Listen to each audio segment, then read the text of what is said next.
मेरे प्यारे दोस्तों, रवि टीचिंग सेंटर में आप लोग का स्वागत है। दोस्तों, मैं आप लोग के लिए हर रोज रात 9 बजे मैथ प्लस रीजनिंग का 10 महत्वपूर्ण प्रीवियस ईयर क्वेश्चन लेके आता हूं।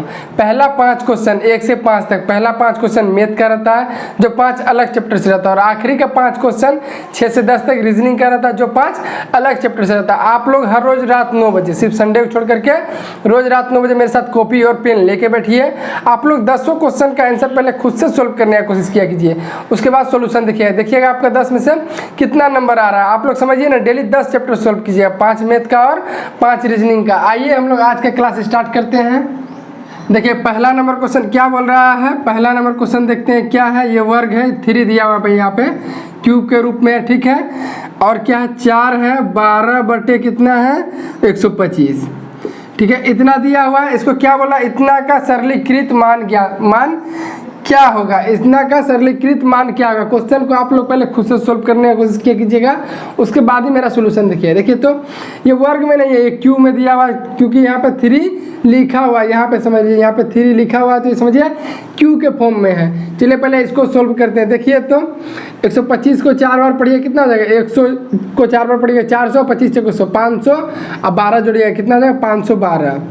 उसको सोल्व कीजिएगा कितना आ जाएगा, 125 को 4 बार पढ़िएगा तो कितना हो जाएगा 500, और 12 जोड़िएगा कितना हो जाएगा 512, और बटे नीचे में कितना है 125। क्यू के फॉर्म में बताना है। देखिए अब तो 512 किसका क्यू होता है, डायरेक्ट क्यू ही होता है। 512 किसका क्यू होता है, 8 का क्यू।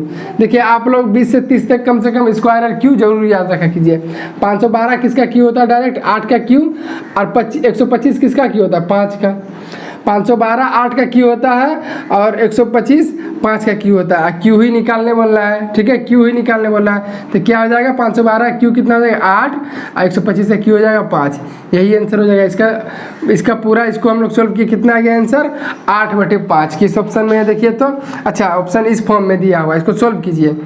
5 है, 8 को 5 से भागिए, 5 से कम 5, हाथ में रह जाएगा 3 बटे क्या हो जाएगा 5। इस फॉर्म में दिया हुआ आंसर, इस फॉर्म में रहता यही आंसर हो जाता, बट इसको सोल्व करके लिखा हुआ है तो 8 को 5 से भागिए इतना हो जाएगा 8, ठीक है। 1 3/5 किस ऑप्शन में है देखिए तो 3 नंबर ऑप्शन। देखिए 3 नंबर ऑप्शन हो जाएगा। दूसरा नंबर क्वेश्चन क्या बोला, देखिए तो सिमी और सीमा की वर्तमान आयु का अनुपात 5:4 है। 9 वर्षों बाद उनकी आयु का अनुपात 8:7 हो जाएगा। सिमी का वर्तमान आयु क्या है, वर्षों में बताना। सिमी का वर्तमान आयु क्या क्या है, 2 नंबर क्वेश्चन है। नाम क्या क्या है, सिमी, नाम क्या क्या दिया हुआ है, सिमी दिया हुआ है, और क्या है सीमा है। सिमी और क्या है सीमा है, ठीक है, कोई दिक्कत। आगे क्या बोल रहा है, दोनों का वर्तमान आयु, दोनों का वर्तमान आयु कितना दिया हुआ है, ये वर्तमान है। दोनों का वर्तमान आयु कितना अनुपात में है, 5:4। दोनों का वर्तमान आयु 5:4 है। 9 वर्षों के बाद अनुपात कितना आ जाता है 8:7, ठीक है, समझिएगा आप लोग। देखिए सिमी और सीमा का वर्तमान आयु दिया है 5:4, ठीक है। और 9 वर्षों के बाद, कितना वर्षों के बाद बोल रहा है, 9 वर्ष के बाद। 9 वर्ष के बाद उसका उन लोग का कितना अनुपात में आयु हो जाता है 8:7 में। तो बताना है किसका पूछा जा रहा है, सिमी का पूछा जा रहा है वर्तमान आयु क्या होगा। देखिए अब देखिए तो 9 वर्ष में अनुपात में कितना बढ़ रहा है, 5 से 3 8 बढ़ गया, 4 से 3 7 बढ़ गया। समझ रहे हैं आप क्या, अनुपात वर्तमान था अनुपात 5:4 में, 9 वर्ष बाद हो गया 8:7 में। तो अनुपात में कितना बढ़ रहा है, 5 से 3 बढ़ा, मतलब अनुपात 3 बढ़ा यहाँ, और 4 से 7 बढ़ा, अनुपात 3 बढ़ा। दोनों जगह सेम बढ़ रहा है। जब दोनों जगह सेम बढ़ रहा है तो क्या करना है, देखिए अनुपात में कितना बढ़ रहा है, दोनों जगह सेम बढ़ रहा है, अनुपात में 3 बढ़ रहा है, जबकि ईयर में कितना बढ़ा है 9 वर्ष बढ़ के ना ये अनुपात हुआ 8:7। देखिए अनुपात में दोनों जगह 3 बढ़ रहा है, अनुपात में ईयर में कितना बढ़ा है 9, तो अनुपात 1 का मान कितना हो जाएगा 3 3 9 3, कोई दिक्कत इतना तक। तो क्या पूछा जा रहा है, सिमी का वर्तमान आयु। सिमी का वर्तमान आयु यही दिया हुआ, दोनों का वर्तमान आयु 5:4 के था। सिमी का वर्तमान आयु कितना है 5। तो जब अनुपात 1 का मान है 3, तो अनुपात 5 का मान कितना हो जाएगा 5 गुना 3 कितना हो जाएगा 5 3 15। सिमी का वर्तमान आयु क्या आ जाएगा 15 सिमी का वर्तमान आयु 15 आ जाएगा। 2 नंबर ऑप्शन है, ठीक है। अब देखिए यहाँ तो अनुपात सेम है तो आप इस तरह से कर दिए। बोलेगा सर जी यहाँ तो अनुपात सेम था तो आप ऐसे कर दिए, अनुपात सेम नहीं रहता तो क्या करते हैं, अनुपात सेम नहीं रहता तो क्या करते हैं, तब एक्स मान के बना लेते हैं, ठीक है। ये 5x है, 5x मान लेते हैं, बटे इसको क्या मान लेते हैं 4x मान लेते हैं। अब कितना ईयर बढ़ा है 9 साल, 9 साल दोनों में बढ़ा है। 9 साल के बाद अनुपात क्या हो गया 8:7 हो गया है। जब अलग अलग रहता तो ये करते हैं, 5 को वर्तमान आयु को 5x, सीमा का वर्तमान आयु को 4x मान लेते हैं। अब 9 साल बाद अनुपात 8:7 हुआ है तो 9 साल जोड़ दिए, बाद कितना आ जाएगा अनुपात 9 साल बाद 8:7। इसको आप सोल्व कीजिए, इसको सोल्व कीजिए, x का मान आएगा, अब सिमी का वर्तमान आयु में रख दीजिए, आपका आंसर यही आएगा 15 ही आएगा, ठीक है। यदि यहाँ पे सेम, यदि अलग अलग रहता, यहाँ पे तो सेम अनुपात में यहाँ दोनों जगह सेम बढ़ रहा है तो इस तरह से बना दिए। यदि अलग अलग रहता ना तो आप इस तरह से बनाते, ठीक है। देखिए तीसरा नंबर क्वेश्चन क्या कह रहा है, 24 वस्तुओं का विक्रय मूल्य 26 वस्तुओं के क्रय मूल्य के बराबर है। इस स्थिति में लाभ प्रतिशत क्या है, 1 के स्थान तक सही, ठीक है। क्या क्या बोला जा रहा है, चलिए तीसरा नंबर क्वेश्चन हम लोग सोल्व करते हैं। तीसरा नंबर क्वेश्चन क्या बोल रहा है, 24 वस्तुओं का विक्रय मूल्य, विक्रय मूल्य बोले तो क्या एसपी सेलिंग प्राइस, कोई दिक्कत, विक्रय मूल्य बोले तो एसपी, विक्रय मूल्य को एसपी लिख दें क्या, अच्छा हिंदी में भी लिख देते हैं विक्रय मूल्य, ठीक है। विक्रय मूल्य को क्या लिख सकते हैं, विक्रय मूल्य बोले तो एसपी सेलिंग प्राइस, ठीक है। विक्रय मूल्य 24 वस्तुओं का विक्रय मूल्य, ठीक है। 24 वस्तुओं का विक्रय मूल्य, 24 वस्तुओं का विक्रय मूल्य जो है वो 26 वस्तुओं के क्रय मूल्य के बराबर है, 26 वस्तुओं के क्रय मूल्य के बराबर है, ठीक है। क्रय मूल्य बोले तो सीपी कॉस्ट प्राइस, 24 वस्तुओं का विक्रय मूल्य 26 वस्तुओं के क्रय मूल्य के बराबर है, कोई दिक्कत यहाँ तक। क्या बोल रहा है, 24 वस्तुओं का विक्रय मूल्य 26 वस्तुओं के क्रय मूल्य के बराबर है, तो लाभ पूछ रहा है, लाभ कितना हुआ। आप देखिए आप, अच्छा देखिए इसको ई कीजिए तो एसपी है सेलिंग प्राइस, ठीक है, एसपी है, और देखिए अनुपात में लाइए, अनुपात सीपी, एसपी अनुपात सीपी। अब देखिए तो एसपी बराबर वाला, एसपी का क्या हो जाएगा, एसपी हो जाएगा 26, बराबर वाला सामने वाला होता है ना, एसपी कितना हो जाएगा, एसपी है 26, एसपी कितना है 26 है, 26, एसपी है 26, ठीक है, और सीपी ये वाला हो जाएगा 24, सीपी कितना है 24 है, कोई दिक्कत। इतना आपको देखिए एसपी गुना में रहता है कि 24 वस्तुओं का विक्रय मूल्य 26 वस्तुओं के क्रय मूल्य के बराबर है, तो एसपी गुना एसपी बराबर में है तो बट्टा में आएगा सीपी, तो क्या आ जाएगा एसपी का मान रहेगा 26 और सीपी कितना हो जाएगा 24, कोई दिक्कत। यहाँ से इसी यहीं से इसको लिख रहे हैं, तो एसपी और सीपी आ गया। आप देखिए पूछ रहा लाभ क्या होगा, लाभ देखिए परसेंटेज लाभ बराबर क्या होता है, हम आपको बताए हैं, परसेंटेज लाभ या परसेंट हानि कुछ बोले, परसेंटेज लाभ बराबर क्या होता है, लाभ, परसेंटेज लाभ बराबर क्या होता है, लाभ बटे लागत मूल्य, लाभ बटे लागत मूल्य, लाभ बटे लागत मूल्य इंटू 100। परसेंटेज लाभ बोलेगा तो लाभ बटे लागत मूल्य इंटू 100, परसेंटेज हानि बोलता है तो हानि बटे लागत मूल्य इंटू 100। अब देखिए तो लाभ कितना हो रहा है, देखिए सीपी बोले तो क्रय मूल्य, माल खरीदा समझिए 24 में, एसपी मतलब विक्रय मूल्य, माल खरीदा 24 में, बेचा है 26 में, माल खरीदा है अनुपात में रखिए, माल खरीदा है 24 में और बेचा है 26 में, माल खरीदा 24 में, बेचा है 26 में, कितना का लाभ हो रहा है, 2 का लाभ हो रहा है, 2 का लाभ, लाभ ऊपर लीजिए, नीचे लागत मूल्य, लागत मूल्य बोले तो सीपी, माल खरीदा 24 में, बेचा 26 में, 2 का लाभ हुआ किस में 24 में, लागत मूल्य में, तो 100 में कितना, यही ना पूछ रहा है, तो 100 में कितना, आप काटिए तो 2 से काटिए 12 बार में, इसको भी काटिए 4 तिया 12 और 25 चौके 100, कितना आ जाएगा 25/3, 25/3 आ गया। किस ऑप्शन में देखिए 25/3, 1 नंबर ऑप्शन, देखिए 1 नंबर ऑप्शन हो जाएगा 25/3। 4 नंबर क्वेश्चन क्या बोल रहा है, देखिए तो 3 वर्षों के लिए 10% प्रति वर्ष की दर से चक्रवृद्धि ब्याज और साधारण ब्याज का अंतर 155 रुपये है, मूलधन रुपये में बताना, मूलधन क्या होगा। देखिए 4 नंबर सवाल है, ठीक है, 4 नंबर क्वेश्चन है, ठीक है, 4 नंबर क्वेश्चन है। देखिए आपको जब भी चक्रवृद्धि ब्याज और साधारण ब्याज का अंतर वाला सवाल दे, आपको जब भी चक्रवृद्धि ब्याज का और साधारण ब्याज का अंतर वाला सवाल दे तो सीधा उसका फार्मूला होता है, सीधा उसका फार्मूला क्या होता है, अंतर बराबर मूलधन, अंतर बराबर मूलधन इंटू दर बटे 100 और इंटू दर बटे 100। 2 साल का ही देखिए, यहाँ भी एक पॉइंट है। चक्रवृद्धि ब्याज और साधारण ब्याज का जब भी अंतर वाला आपको सवाल दे तो फार्मूला क्या होता है, अंतर बराबर मूलधन इंटू दर बटे 100 इंटू दर बटे 100। ये फार्मूला इतना ही 2 साल के लिए है। ये फार्मूला किसके लिए है, 2 साल के लिए। जब आपको 2 साल के चक्रवृद्धि ब्याज और साधारण ब्याज का अंतर दिया हुआ है, अंतर वाला सवाल है, तो इतना ही फार्मूला रहता है। पर इसमें हम लोग को 3 साल का दिया है तो फार्मूला क्या, तो थोड़ा सा बढ़ जाता है। फार्मूला क्या हो जाता है, अंतर बराबर मूलधन इंटू दर बटे 100 इंटू दर बटे 100 इंटू 300 प्लस दर बटे 100। समझ गए क्या आप लोग। 2 साल का चक्रवृद्धि ब्याज साधारण ब्याज का अंतर वाला सवाल जब भी रहे तो 2 साल का रहे तो यहीं खत्म हो जाएगा, 2 साल का रहे तो यहीं खत्म हो जाएगा, और 3 साल का रहे तो ये पूरा होगा। तो 3 साल का पूछ रहा था हम लोग का पूरा फार्मूला होगा। अब देखिए तो अंतर दिया हुआ है क्या, हाँ चक्रवृद्धि ब्याज साधारण ब्याज का अंतर कितना है, 155 रुपये अंतर दिया हुआ है, 155 रुपये। मूलधन निकालने वाला मूलधन को x मान लेते हैं। दर कितना है, दर है 10%, तो 10 बटे 100 हो जाएगा, और यहाँ भी दर 10 बटे 100 हो जाएगा, ठीक है। और यहाँ 300 प्लस दर बटे 100, तो दर है 10, तो 300 प्लस 10 कितना है, 310 बटे 100 डायरेक्ट लिख रहे हैं, ठीक है। 310 बटे 100, ठीक है।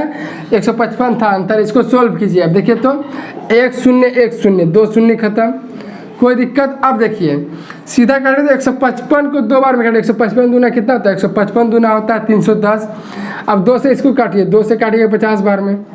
अब नीचे बच गया 100 और 50, 150 को गुना कीजिए, कितना हो जाएगा, 5000, ठीक है। ये नीचे का है और ये 1 से नीचे है, 1 है, ठीक है।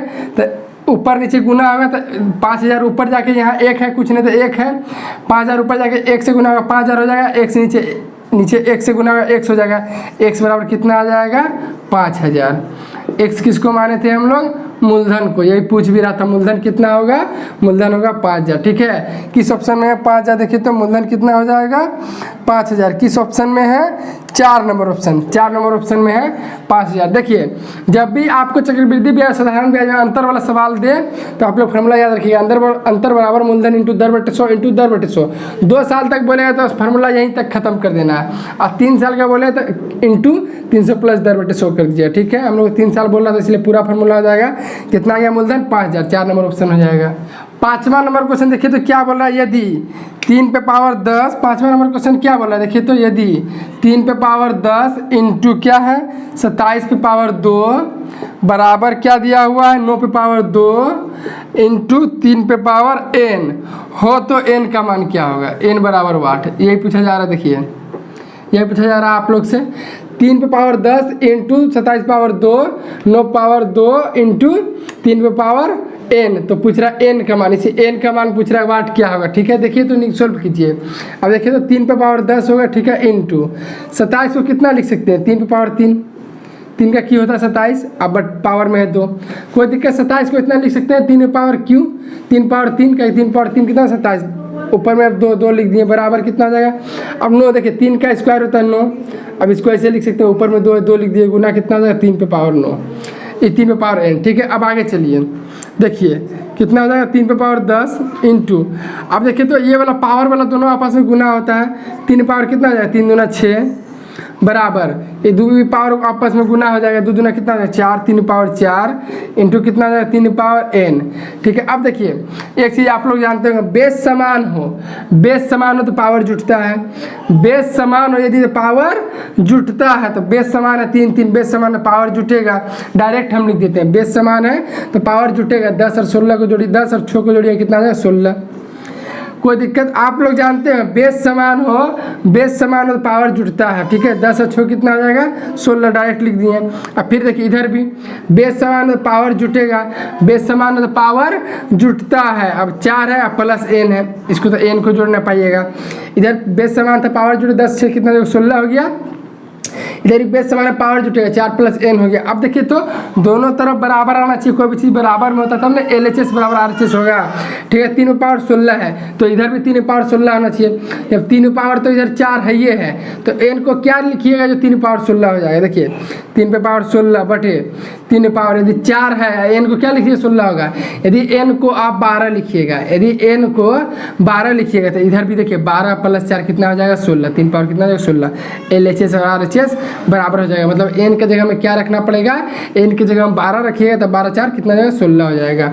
n का मान कितना आ जाएगा 12, 12 n का मान हम लोग पूछ रहा था कितना जाएगा 12, किस ऑप्शन में है 2 नंबर ऑप्शन में है। ठीक है, देखिए आज का हम लोग 5 क्वेश्चन सोल्व कर चुके हैं। हम आपको डेली हर रोज सिर्फ संडे को छोड़ के पहला 5 क्वेश्चन 1 से 5 तक, पहला 5 क्वेश्चन मैथ का बताते हैं जो 5 अलग चैप्टर से रहता है, और आखिरी का 5 क्वेश्चन आप बताएंगे 6 से 10 तक, 5 क्वेश्चन जो कि रीजनिंग का रहता है, ये भी 5 अलग चैप्टर से रहता है। आइए अब हम लोग देखते हैं रीजनिंग का क्वेश्चन। मैथ का हम लोग 5 क्वेश्चन सोल्व कर चुके हैं, अब आइए 6 से 10 तक रीजनिंग का क्वेश्चन सोल्व करते हैं। ठीक है, 6 नंबर क्वेश्चन क्या बोला है देखिए तो, फोटोग्राफ में राजेश की ओर इशारा करते हुए सुनीता ने कहा उसकी माता का एकमात्र पुत्र मेरे पिता हैं। सुनीता का राजेश से क्या संबंध है? देखिए 6 नंबर क्वेश्चन क्या बोला है देखिए तो, फोटोग्राफ में राजेश की ओर इशारा करते हुए, फोटोग्राफ में कौन है राजेश है, फोटोग्राफ में कौन है राजेश है, कोई दिक्कत, फोटोग्राफ में कौन है राजेश है।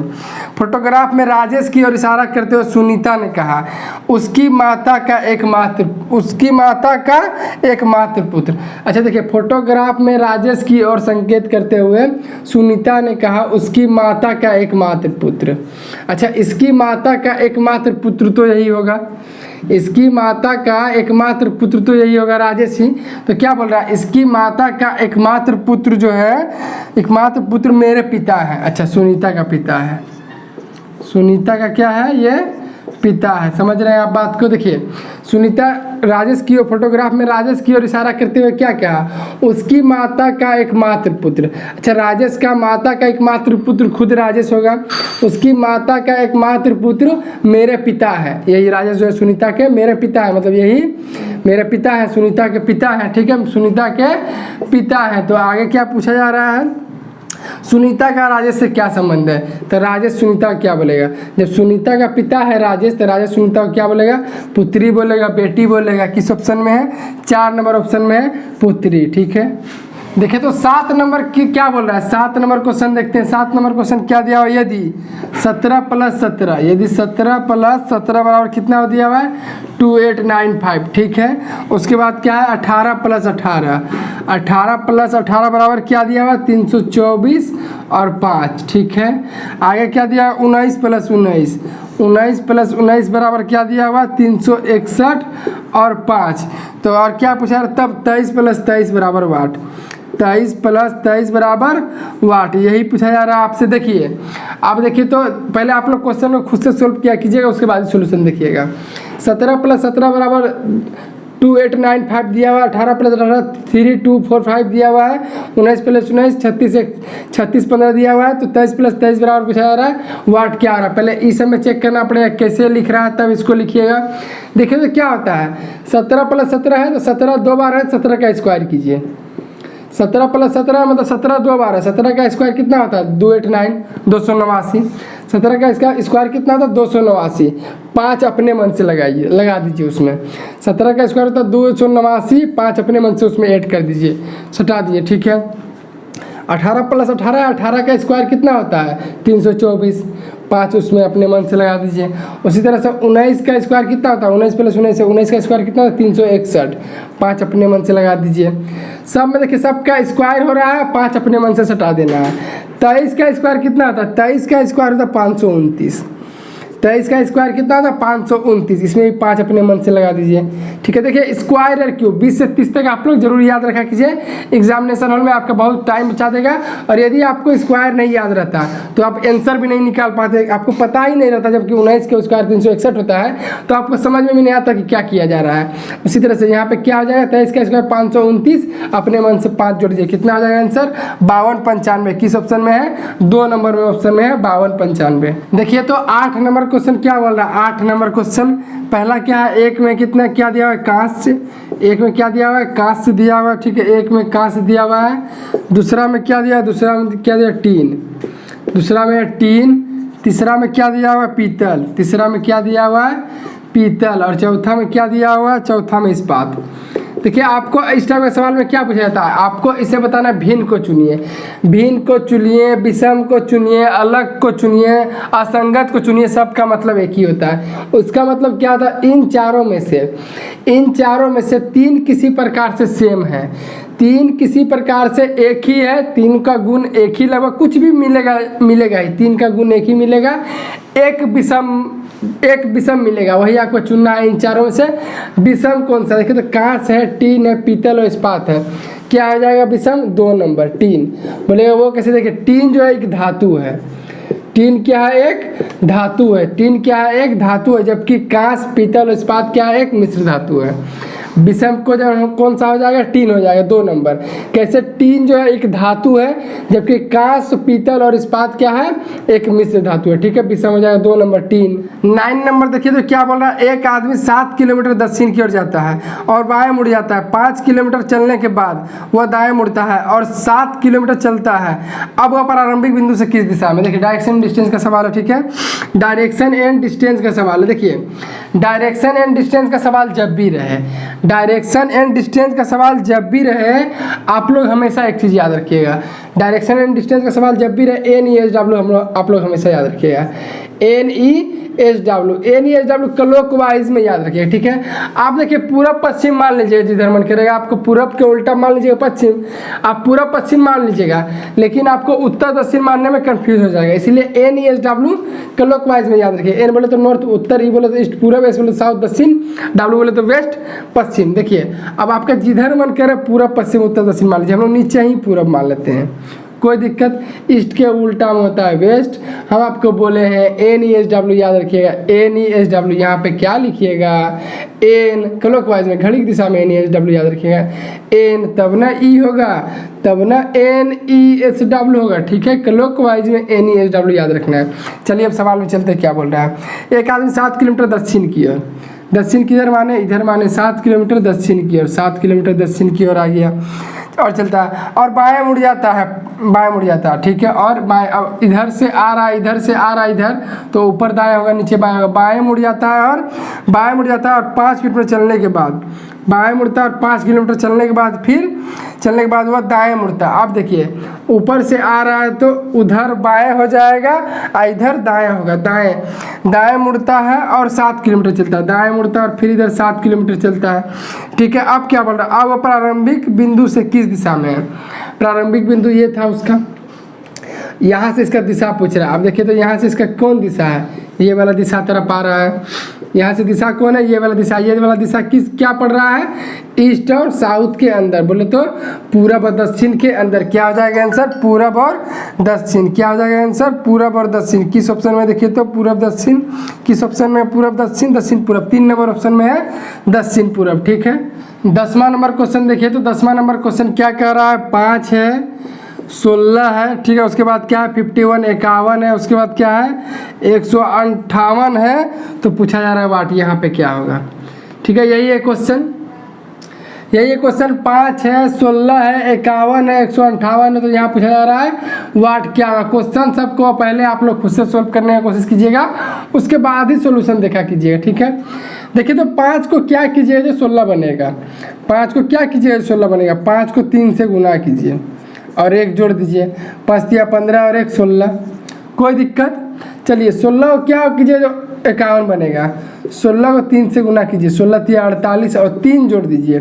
16 या 48 और 3 कितना है? 51। आप समझिएगा अभी।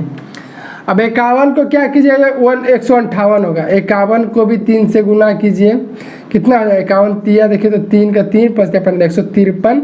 153 में कितना जोड़िएगा? तो 158। 153 में 5 जोड़िएगा तो 158। क्या हो रहा है आप लोग समझ रहे हैं? सब 3 से तो सब गुना हो रहा है। यहाँ 1 जुटा, यहाँ 3 जुटा, यहाँ 5 जुटा। अब क्या होगा आप लोग समझ गए होंगे। सारा देखिए 3 से गुना हो रहा है, सब 3 से गुना हो रहा है। यहाँ 1 जुटा, यहाँ 3 जुटा, यहाँ 5 जुटा, तो यहाँ क्या जुटेगा? 7 जुटेगा। 158 को पहले 3 से गुना कीजिए। 158 को 3 से गुना कीजिए तो 8 या 24 के 4 हाथ मेरा 2, 5 या 15, 2 17 के 7 हाथ मेरा 1 और 3 एकम 3 और 1 4, 474। अब यहाँ 1 जोड़े, 3 जोड़े, 5 जोड़े, तो यहाँ क्या जोड़िएगा? 7 जोड़िएगा। कितना हो जाएगा? 7 4 11 के 1 हाथ मेरा 1, 7 1 8 और 4, 481। यहाँ पे क्या होगा 481 481। किस ऑप्शन में है 481?